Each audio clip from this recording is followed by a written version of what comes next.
this lecture I am going to introduce you to modal analysis. So why modal analysis is performed? So modal analysis is performed to find out the fundamental frequencies and their associated behaviors, which are nothing but mode shapes. We are going to learn more about modes and mode shapes in the further slides. So modal analysis is a fundamental analysis that is always performed alongside with the static structural analysis to understand the behavior of a product under consideration.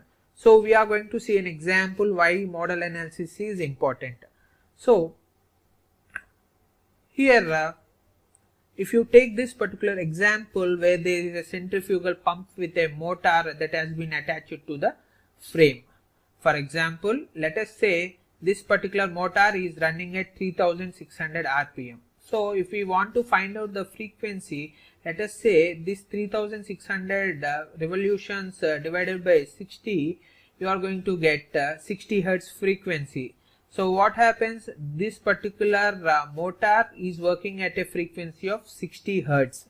Then if the combined frequency of the total motor, pump as well as the frame is equivalent to 60 hertz or somewhere nearer to 60 hertz, what happens, this working frequency of the motor is going to coincide with the natural frequency of the total system.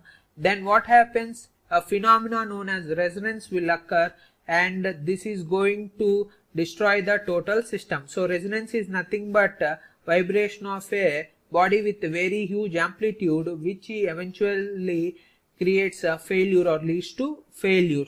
That is why structures cannot be declared safe only with the load withstanding capability, but it should be safe considering the structural dynamic aspects as well. Then one of the best example was a Tacoma's Narrows Bridge, which was built in 1940s in the US state of Washington. The failure of the bridge occurred from a never seen before twisting mode due to the air. So what happens is from the winds that were blowing at 40 miles per hour, a torsional vibration mode has been established, and that has led to the failure of this Tacoma's Narrows Bridge. Before that, if we had studied all the different modes and tried to change the frequencies or natural frequency of vibration of the body, then this disaster wouldn't have happened. Then so coming to the major terms that we should know before conducting frequency or modal analysis, the first term is frequency. So frequency is nothing but 1 by time. So for example, let us say if milk delivery boy is visiting our house every morning at a fixed time, so his frequency is 1 per day. Likewise, if a patient has been prescribed by the doctor that he has to take medicines for 3 times a day, then the frequency is 3 per day. So for now what we are going to do is we are going to take a steel ruler example, and we are going to place one end on the table, and then we are going to just vibrate this end. So what happens, so if you see, this is the mean position of the ruler when it is undisturbed. When I have disturbed it, what happens, it is going to change from this mean position, and it is going to come down, and then it is going to go back. So the time taken for completing one cycle is nothing but time period. So frequency is 1 by time period. Then frequency omega n, natural frequency omega n equal to root of k by m for a circular frequency, and its units are radians per second. So most of the commercial softwares, what happens, the frequency is going to be given in the form of f, where f equal to 1 by 2 pi root of k by m, as 1 by 2 pi root of k by m. So we need to convert rpm to hertz. For example, say engine is running at 6000 rpm, that means we need to divide 6000 by 60 rps, or say it is going to get 100 hertz. So coming to the next important term was what is known as a natural frequency. Natural frequency is nothing but the frequency at which a body vibrates if disturbed and allowed to vibrate without any external force.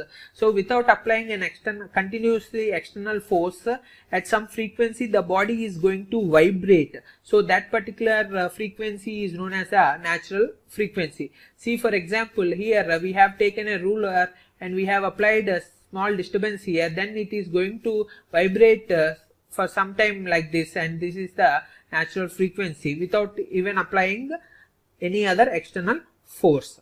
Then every system, mechanical system or any system can be represented in the form of stiffness, which can be represented through spring, and this is a dashpot which represents the damping, and m is the mass of the total system, and this is the unit displacement here, and it is the force. U of t can be taken as the force. Then so what is mass? So mass is nothing but the quantity of matter that is present inside the body, and then coming to the stiffness, the force required to produce a unit deflection. For example, if you take a spring and you want to produce unit deflection, you need to apply some force. Depending on the material and shape of the spring, you need to apply more force in some cases, you need to apply less force in some cases. That is stiffness. So coming to the third property, damping, the property or the characteristic of a body to lose energy or absorb energy. So what happens is, for example, if we go back and then come to the example of this ruler, what happens is once I disturb this ruler, after some time it comes back to its mean position and stops vibrating. So this is the inherent behavior of any object. What happens is, due to the presence of damping, these vibrations are going to be decreased gradually, and after some time what happens, the vibrations become zero. Then damping can be divided into three types: structural damping, which is an inherent property of the material or the structure. Then the viscous damping, this is the damping that is caused due to the fluids. Then the third one is the dry friction or the Coulomb damping. So this is the damping which occurs due to the contact between two or more surfaces. So in our free vibration analysis, we are not going to consider this damping effects. We are only going to consider the mass and stiffness effects. So then coming to the definition of mode and mode shape, the frequency at which the body vibrates is given by the modes. And for natural bodies, what happens is there are infinite number of degrees of freedom for a natural body. So obviously there are infinite number of natural frequencies for a body. Then coming to the mode shape, it just represents the shape or the pattern in which the body is going to deform when it is going to vibrate at certain natural frequency. For example, if say some 100 hertz, it is going to vibrate sidewards, but at 200 hertz it is going to vibrate up and down. So with this mode shape, we will be able to predict in which direction it is going to vibrate at that particular modal frequency. So coming to the natural frequency, fundamental frequency, the lowest frequency that is obtained after performing modal analysis is known as the fundamental frequency of that particular object.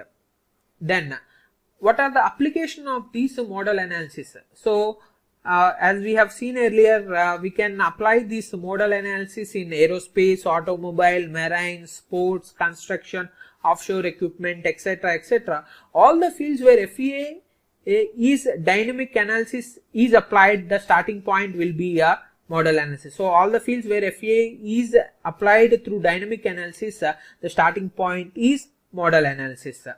So in the next lecture, we are going to see how we can perform a modal analysis and assumptions taken for modal analysis inside Ansys workbench. Thank you.